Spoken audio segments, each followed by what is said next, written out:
This episode of The Ride is brought to you by SmartPack.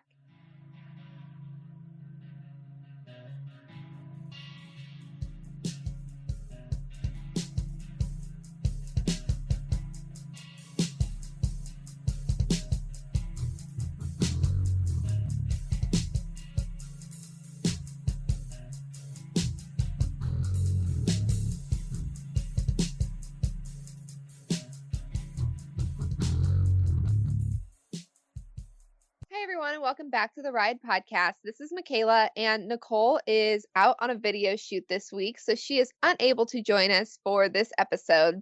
So this introduction is going to be a little bit shorter than normal since it's just myself. However, we are introducing the new assistant editor of Horse and Rider. So I will be doing 2 more episodes with Nicole following this episode, and then Jillian, the new assistant editor, will be taking over as co-host with Nicole on this podcast. So I'm very excited to introduce her and share her story and how she got here with us on Horse and Rider. So let's just dive right into this interview.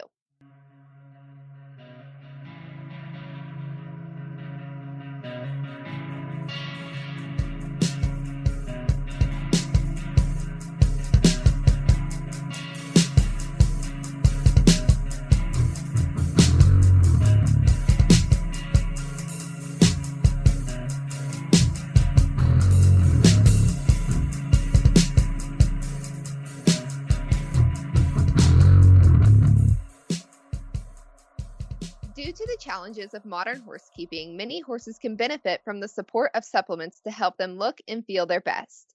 Every horse is different, so SmartPack has made it easy to create a customized supplement program for your horse. With over 350 supplements available and a team of horse health experts on staff to help you choose between them, SmartPack is the smartest place to get your horse what he needs. Plus, Smart supplements are guaranteed to work when you order them in SmartPacks. If you don't see the results in 2 months, SmartPack will give you your money back.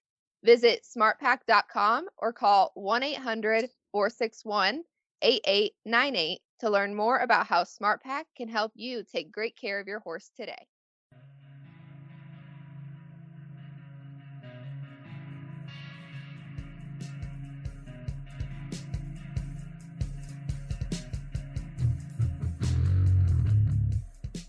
Hi everyone, today I am joined with Jillian Sinclair, the new assistant editor of Horse and Rider. Hi Jillian, and thanks for joining me. Hi, thanks for having me. So we'll just start at the very beginning of your horse life and where you got started in horses and pretty much your journey to now. Yeah, so I've kind of been around horses most of my life. I'm 24, so no, I'm 25. So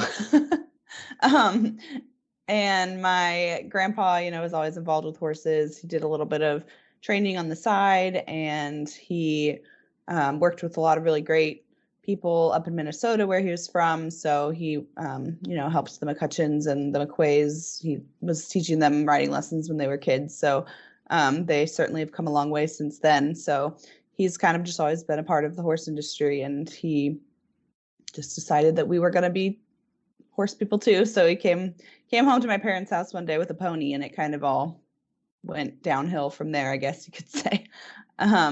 So now 25 years later, my family still has a farm, and we have some horses there, and my sister runs it kind of as like a training facility, and we pretty much show on the paint horse circuit throughout the Southeast and up past through Texas, Oklahoma, things like that is where we pretty much stop. So we kind of go all over the place.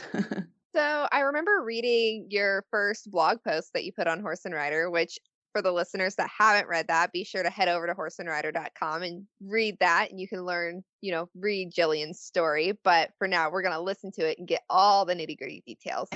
But it sounds like you didn't start showing actually until later in life. Is that right? Yeah, I've always been, like I said, I was literally born into having horses in my life, and my 2 older sisters showed since they were little kids, and I showed in the walk trot division as a kid. And then when I was about 7 or 8, I kind of lost interest, or just, wasn't super motivated to go to a horse show every weekend. So I kind of just sat on the sidelines. I played sports and did things like that. And then it never really was my thing. And so then when my sister moved back to the area after working for some trainers, I was like, well, this is pretty convenient. I can ride with her. So it just kind of worked out. I just started riding with her. I didn't really have an end goal. But then I realized that, I loved showing, and I'm glad that I didn't show my whole youth career just because things would have worked out differently. But I think obviously it's something that I really enjoy. So it's definitely worked out now that I'm able to show as an adult. But it's a little bit different starting when you're 19 versus when you're 9, when most kids start showing. So Yeah, I know that both Nicole and myself, grew up showing. So I wonder, I bet the childhood experience, still being able to ride horses, be around horses, but not going and showing every weekend, was a totally different lifestyle growing up. So your sisters did still show all throughout their youth career. Are they still yep. showing? My oldest sister, her name's Taylor. She is a lawyer in Nebraska and does not show at all anymore. She stopped kind of in high school.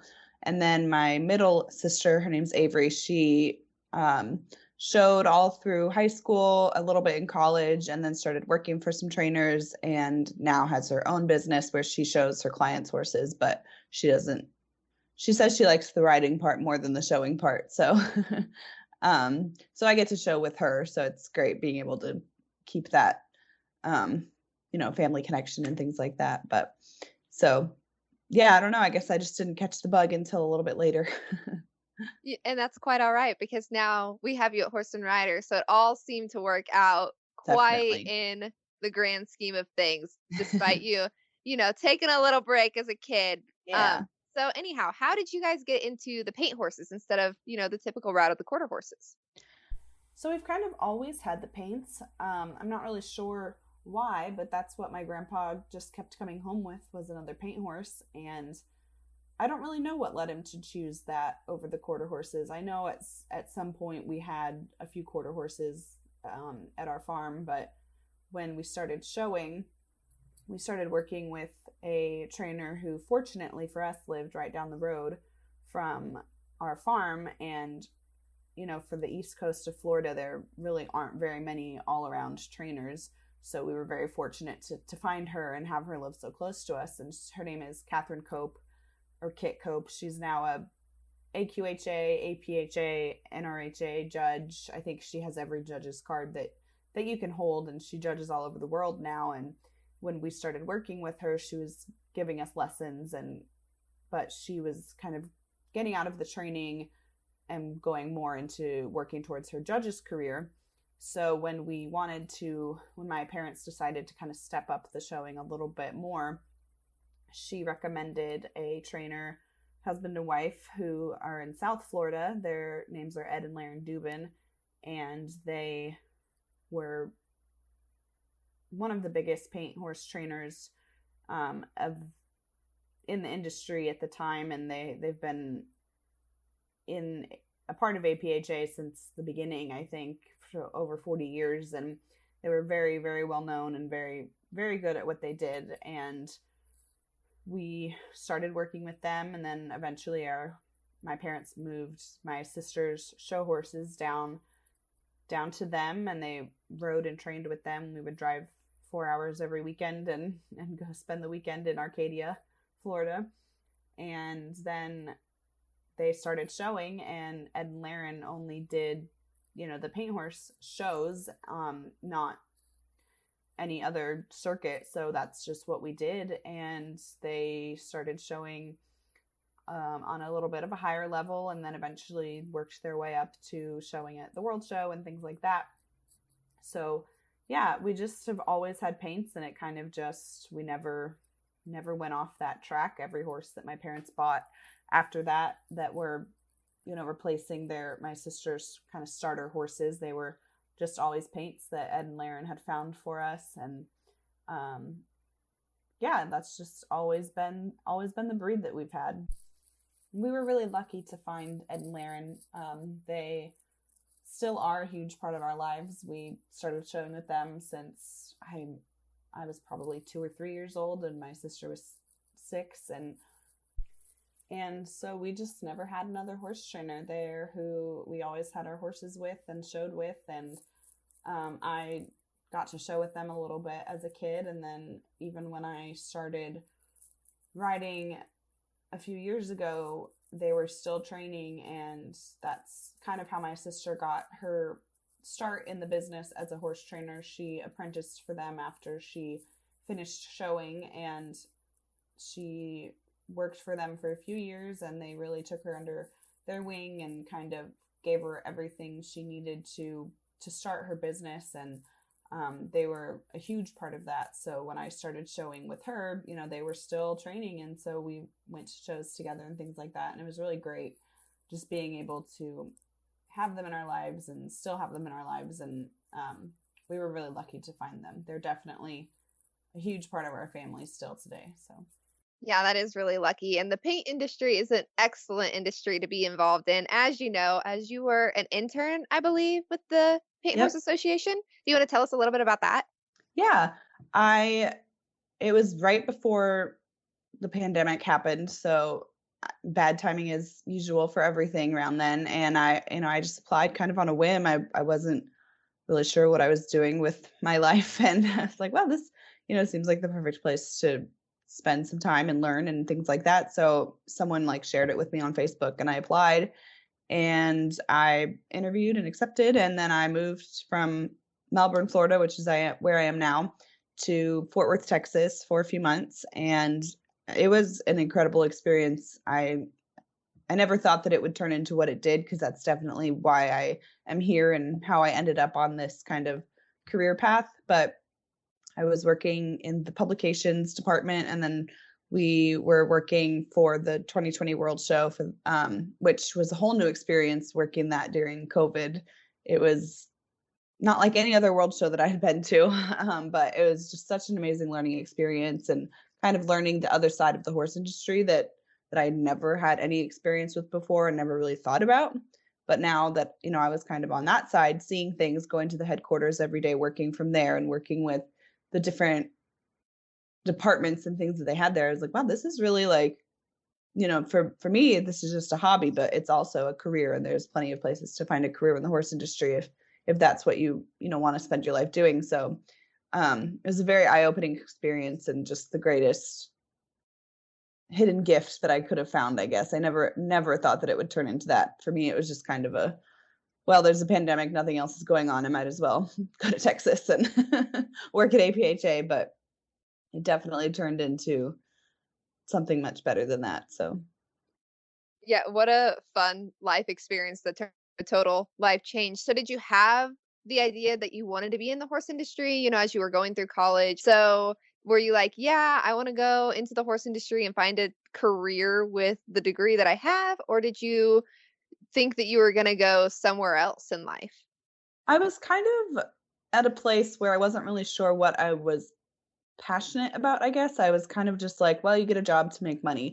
So I was on the route to law school because my dad is a lawyer. And I was like, well, I guess I'll just do that. And then, as I started writing more and doing more things, I realized that is not what I want to do at all. And my dad even said that. He's like, I don't think you're going to like law school. So I kind of made like a really quick switch. And my undergrad degree was in public relations. So it was something that I could kind of go a few different routes with. So once I graduated with that, I never thought that I would be working in the horse industry part of the public relations media industry. That is kind of where APHA came in, making me realize that that was an opportunity. So I don't know. I really just kind of thought I would be finding a job that I was able to be creative and use more of that side of my brain than the other, I guess.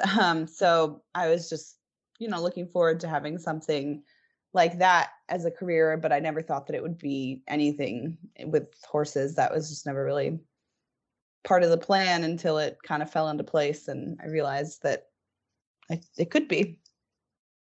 Yeah, it's really crazy how that works out. I mean, I kind of have a similar story. I actually, too, was a public relations major for my undergrad. So I understand completely where you were like, yeah, I can go a few different routes with that. And Yeah.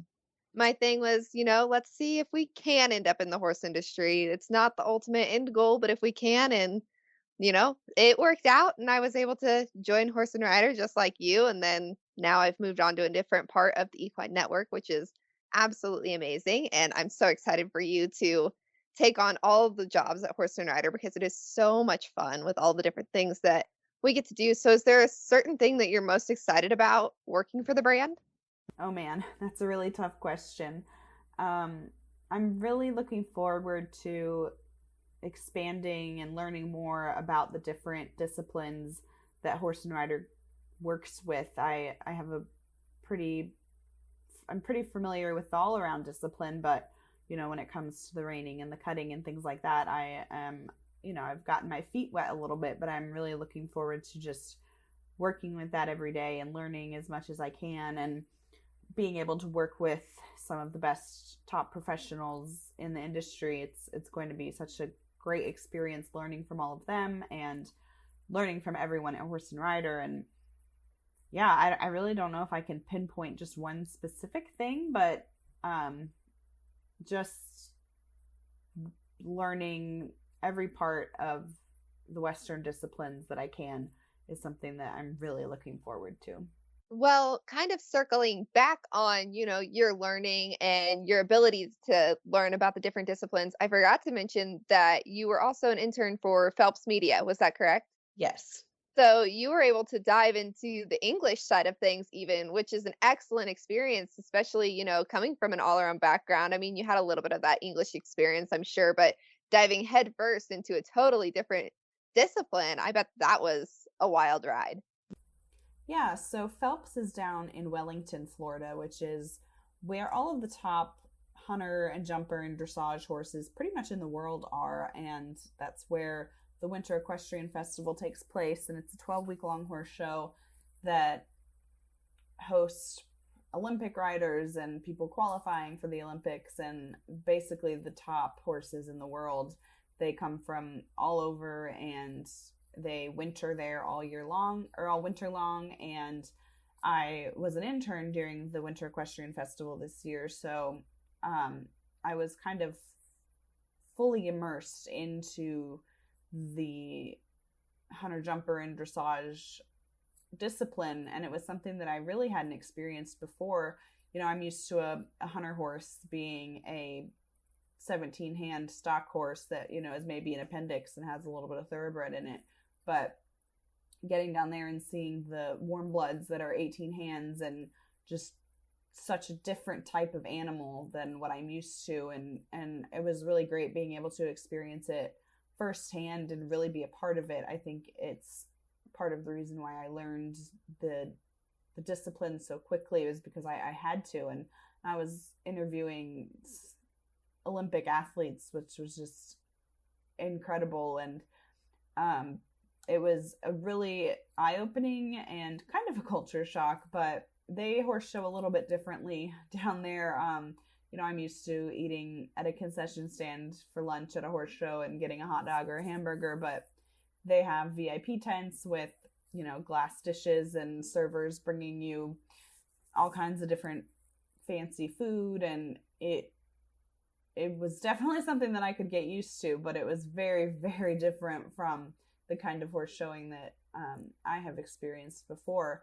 So, but being able to work in Phelps's office every day was really great because they are one of the leading equine public relations agencies that there is. And so I learned a lot from them, and they were very, aware that I had horse experience, but not that kind of horse experience. So they were very helpful in helping me make the transition and learning the ropes of things. And I made a lot of great connections, and it was really just a different part of the horse industry. It was a little bit different than APHA because it was the public relations part and more of an agency, not the association side. So it really helped me realize that this is the part that I want to be working in. I was writing and doing some graphic design and things like that. And it was overall just a great experience.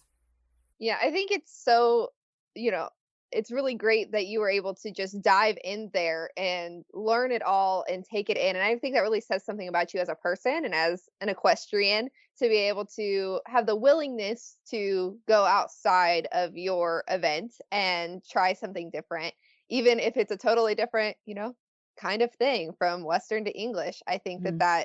that was probably a lot of fun to be able to do so and gave you a lot of different avenues that as you were setting up your horse career that you could just select whatever one kind of came your way because you are the type of person that it seems like what you want and where you want to go, you're kind of go with the flow, but maybe you're like, I kind of have a plan underneath all of this. And I really Yeah. like that about you. Yeah. When I got to Wellington, it really made me realize how much the stock horse industry and the Western disciplines feel like home. I definitely felt like a fish out of water down there.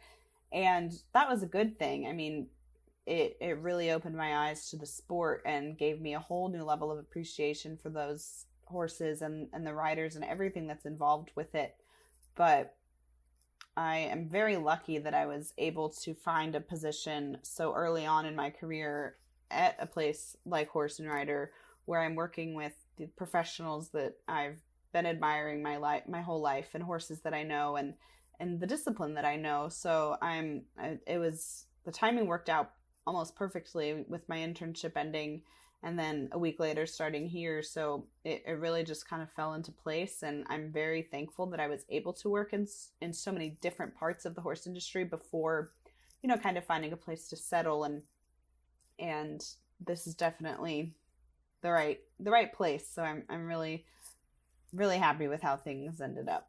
Yeah, I think being able to follow your passion probably means a lot because, I mean, horses overall, I'm sure, are part of your passion, and being able to work in any part of the industry would have been great. But like you said, I think being able to stick with what you know, it allows you to apply that passion and be really immersed into it and just give your best work overall. So I Yeah. think maybe you made the right choice, and I think that we made the right choice in getting you on board. I definitely made the right choice with Horse and Rider. I can't really even imagine working anywhere else right now, especially down in Wellington. This is such a good fit for me, and I'm really excited for what's to come. Yeah, so kind of, I guess, tying into this, tying into your personal horse life, where are you seeing yourself next on your horse journey? I know that a lot of your horse journey right now has been finding a career and, doing these internships and finding a job, but where are you going next with your horse life, whether that's the show pen or anywhere? That's a really good question. My plan has always been that once I get a full-time job that I'll start showing again more consistently. So, I'm sure in the near future that will be what I end up doing. Right now, the horse that I am working with is a gelding out of one of our mares that we owned for 20 years. My sisters and we all showed her, and she was a huge part of our life. And so he was one of her last foals, and he didn't really have a job for a while, and it took him a long time to grow up. But so he's still kind of green and pretty young. So we're kind of growing up together, I guess you could say, kind of finding our way. So I've just been dragging him along with me to shows the past few months, and this summer we're going out to the Paint and Pinto World Show back to back. We'll be gone about a month, so I'm dragging him out there with me, and I'm not showing, but he just is going for the miles, and I think it'll be really good for him. So my plan for the fall is to start showing him consistently, and he's a really nice guy, and he's very sentimental to us just because he is out of one of our favorite mares. And so it's nice having a little part of her with me, and I think I'm going to really enjoy showing him just because, she'll always be there with me in the pen. So I'm looking forward to that, and we'll see where things go from there. I'm always looking to show. I'm always jonesing to get in the arena. So right now I'm just riding when I have the time and going places. And so I think by next year I'll be ready to jump back in fully and start showing more consistently. Well, it sounds like you guys are quite the pair together, at least, and you're Yes, both teaching each other something. a lot. Yeah. So he sounds like a pretty special horse, that's for sure. Did you have a horse that, like, throughout your life, whether it was like at the very beginning or up to now, that really made an impact on your horse life in general? I've been really lucky that while I haven't been showing for very long, I've had a lot of really talented horses that I've been able to ride and show and learn from. When I first started riding again in college, I our mare that she had been a part of our family for over 20 years, I think, and she is who both of my sisters had their most successful show careers with as a youth. And when they were done showing her, she went to Texas to be a brood mare and produced a lot of really nice foals. Most of them are world champions now. And then she came back to Florida, and she had the foal that I was talking about earlier. His name is Uno, that I'm now riding. And so they both came, he was a baby, they both came back to Florida, and I started riding her, and she really taught me the ropes of the show pen. She made me realize how much I love showing, and was just so dependable that I was able to sit up and show and not have to worry about what the horse was going to do. You know, she really carried me through and took care of me. But once I kind of, I wouldn't say outgrew her, but you know, she was 20 something and wanted, you know, she earned her retirement. So she finally got to retire for good, and she just lived at our farm and gave lessons and taught a lot of other people to ride too. But after that, the next step that I took was to a horse named 50, who was one of the most talented and well-trained horses that I've ever been able to ride. I mean, I have never experienced anything like him. He's just so in your pocket, and the best lead change that I've ever had the pleasure of riding. And you know, he could jog in place, but also had a world champion hunt seat trot. So he was just a very versatile, really, really cool guy. And I really connected with him. I went to my first world show with him, where I won my first world title, and I had a lot of firsts and a lot of really good experiences and some bad experiences. You know, he was definitely not a beginner's horse. He kind of had some quirks, but it made me work a lot harder, and that's something that I really am appreciative of now, because it definitely made me a better rider. And you know, I worked through a lot of things with him that I wouldn't have had to work through with, you know, our other mares. So the experiences that I gained with him were really invaluable. And I don't normally use the term heart horse or whatever, but if I had to pick one, it would definitely be him. I don't know, we just really connected.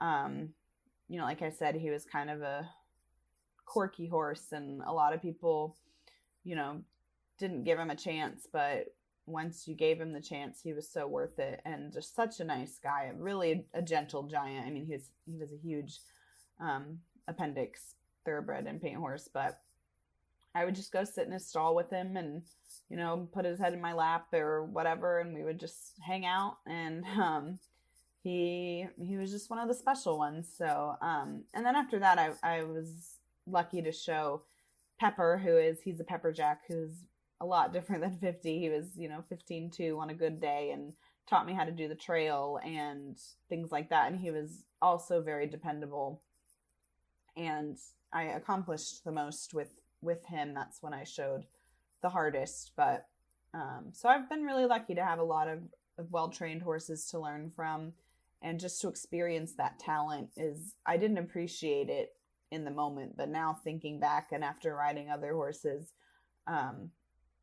there's only some good ones that they only come along every once in a while. So, and even though 50 was very tough in some points, he was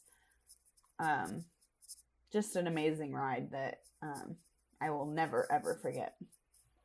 Yeah, sometimes it takes, you have that horse that's like, okay, I really got the bug for it. Maybe that bug wore off for you a little bit, but it came back. But, Yeah, it kind of gives you the bug. And then you have those horses that are just the hard ones. And those yeah. are the learning experiences and the ones that kind of make you a little bit more hungry for it Mhm. because you're like, okay, that was a challenge and I enjoy the challenge. And when I go do good in the show pen, like I know that it's going to be worth the ride. Definitely. It definitely made each experience every time in the ring, I knew what I was working for and I didn't know if it was going to go the way that I hoped. And if it did, that was great. And it made me want to, get right back in the pen and go to another show. And if it didn't, I would be at the barn the next day working on it, trying to figure out what I needed to do differently. And so I think that's the best way really to learn is there are so many people that have horses that are so dependable, which is great. And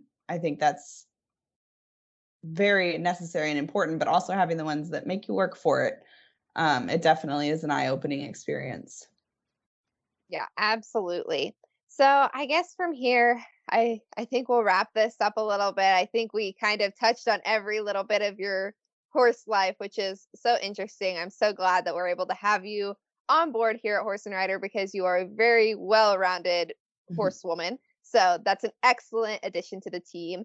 And for any of our listeners that didn't hear me say this earlier, Jillian has written her story and posted it on Horse and Rider. So you can go and read that story there and just keep an eye out for her future work that's coming. And then, like I said earlier in the intro, she will be joining the Ride podcast as the new co host soon. So thank you, Jillian, so much for joining me and recording this episode without Nicole.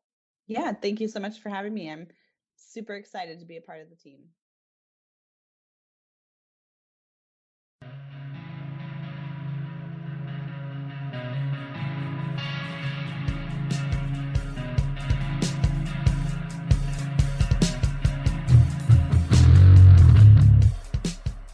We would like to once again thank SmartPack for bringing you this episode of The Ride. Thank you guys for tuning into the Ride podcast. We hope you enjoyed this episode, and please be sure to subscribe wherever you listen to podcasts. Follow Horse and Rider Magazine on social media and find us at horseandrider.com. If you guys have any questions or comments, please be sure to hit us up at horseandrider@aimmedia.com. We want to hear from you guys. And if you like what you're listening to, be sure to leave us a review on iTunes. How many stars, Michaela? 5 stars, please.